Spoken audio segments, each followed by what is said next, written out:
Est-ce que YouTube censure les vidéos? On va mettre des bips. Sa mère la... Espèce d'enculé, gros fils de ta mère, des Bordel de bip.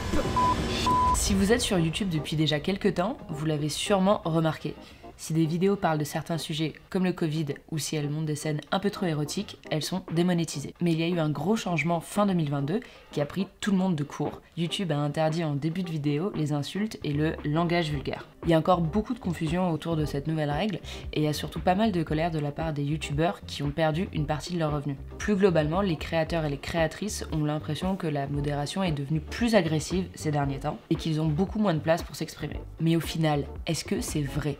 Est-ce qu'on ne peut vraiment plus du tout dire merde dans ces vidéos? YouTube va venir placer des publicités avant certaines vidéos, pendant certaines vidéos. On peut décider de quand est-ce qu'on veut mettre des pubs, si on veut en mettre ou pas. Et surtout, on touche un pourcentage des revenus publicitaires qui sont générés grâce à la plateforme. Donc c'est 55% qui reviennent aux créateurs et 45% à YouTube. Au début, on avait des pubs, mais c'était relativement libre en fait. Au fur et à mesure du temps, il y a eu aussi une pression, je pense, de la part des annonceurs publicitaires qui mettent de l'argent là-dedans pour que YouTube ait un plus gros contrôle. La difficulté, c'est que les nouvelles règles vont s'appliquer à l'ensemble de YouTube, y compris donc sur les anciennes vidéos. Donc en fait, on a un conflit entre guillemets entre les annonceurs qui disent moi mes pubs, je veux décider là maintenant où est-ce qu'elles s'affichent, et les créateurs qui eux sont plus dans un mode de je pensais continuer à être rémunéré pour cette œuvre que j'ai créée il y a 3-4 ans selon certaines règles, et aujourd'hui on me dit que les règles ont changé. Alors au début c'était des contenus un peu douteux, maintenant il y a même certains mots que tu peux plus vraiment prononcer sans te faire démonétiser, genre je sais pas le Covid ou ce genre de trucs. Les règles n'ont jamais été très claires. Apparemment c'est détecté automatiquement par des bots, mais ça pose un problème que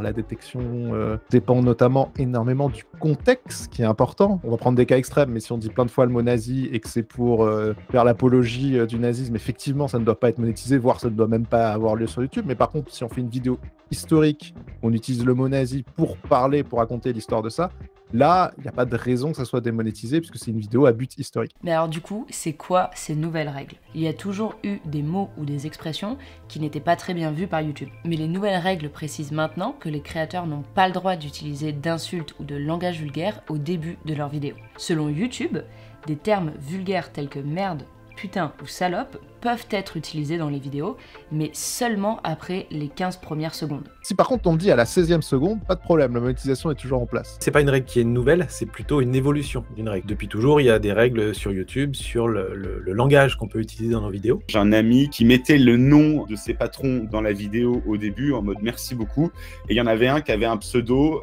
avec merde dedans, et du coup, il s'est fait démonétiser sa vidéo. J'ai eu l'exemple où je me suis fait démonétiser des vidéos, alors ça c'est récent, c'est parce que j'ai utilisé le mot ricain, et que pour eux c'est quelque chose de péjoratif. Quand on parle des créateurs de contenu, on imagine toujours les créateurs qui font les choses correctement, qui font des belles vidéos, des œuvres d'art, des choses comme ça qui les postent sur la plateforme, mais il y a aussi des contenus qui sont très problématiques, des contenus violents, haineux. Et ce que YouTube ne veut absolument pas, c'est qu'il y ait des publicités sur ces contenus-là.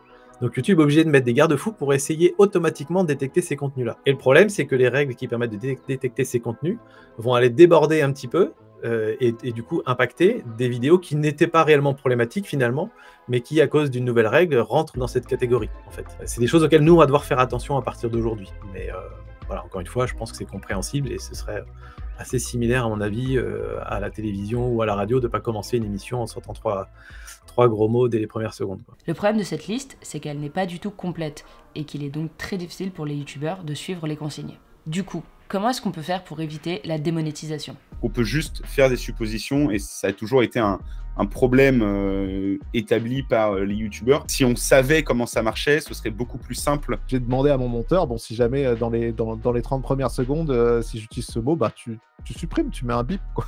On n'a pas le choix, en fait. C'est tout à fait logique quand on se met dans la peau d'un annonceur, et même de plateformes comme YouTube. En fait, la publicité qui va s'afficher sur une vidéo qui a été postée il y a 5 ans, c'est pas une publicité qui a été créée il y a 5 ans, c'est une publicité qui a été créée aujourd'hui pour une campagne d'aujourd'hui. Donc, si les règles changent pour s'adapter aux demandes des annonceurs, c'est assez logique que ça se produise sur l'ensemble de la plateforme, quelle que soit la date à laquelle la vidéo est créée. Et ça, quand on est créateur de contenu, si on dépend des revenus publicitaires, on doit comprendre aussi, je pense, les demandes des annonceurs. Et on peut comprendre aussi que si jamais YouTube disait ces règles s'appliquent que pour les vidéos publiées à partir d'aujourd'hui, il y aurait tout un tas d'annonceurs qui diraient non, moi je veux pas que ma nouvelle publicité s'affiche à côté de vidéos problématiques juste parce que la vidéo était postée il y a 3 ans. Donc tant que que la vidéo est vue aujourd'hui, avec une publicité d'aujourd'hui, c'est logique que ce soit les règles d'aujourd'hui. Et ça peut être intéressant de savoir quand même qu'ils resserrent leur algorithme. Donc du coup, il y a plus de vidéos qui se font démonétiser, mais c'est parce qu'ils resserrent leur algorithme qu'ils peuvent vendre leur publicité plus cher, parce que du coup, ils garantissent en fait aux publicitaires que leurs pubs seront mises sur du contenu qui est irréprochable. C'est-à-dire que oui, on est plus policé, mais on gagne quand même plus d'argent en fait, techniquement. Ça crée plein de confusion en fait finalement tout ça, alors que quand on regarde la règle, elle est assez claire. Et surtout, ça laisse la parole à des personnes qui ne savent pas exactement quelles sont les règles. J'ai vu une vidéo de Squeezie qui du coup en réaction avait mis en silence tous les gros mots qui étaient dit dans la vidéo. Alors que c'était pas nécessaire en fait. Mais quand on voit un grand créateur au niveau de Squeezie faire ça, on se dit du coup c'est la nouvelle règle, qu'il va falloir qu'on le fasse tous. Le problème numéro 1, c'est leur communication. C'est-à-dire que nous, en tant que créateurs, personne n'a été au courant de quoi que ce soit. YouTube s'en fiche des créateurs. Hein. Je comprends bien que le nerf de la guerre, c'est de toute façon l'argent, c'est le moyen de pression, il est du côté des annonceurs. Et YouTube France n'a pas tellement de poids, on va dire, auprès des créateurs. Les personnes avec qui je suis en contact, c'est les personnes qui sont à Londres. Forcément, des règles basées sur le langage comme celle-ci, sur tout ce qui est vulgarité, etc. Ça devrait être géré par YouTube France, mais ils n'ont pas la main là-dessus, ils n'ont pas l'habitude de communiquer avec les créateurs. YouTube, il a fait son lissage il y a quand même quelques années. Hein. Là, on parle juste de l'algorithme qui est de plus en plus efficace.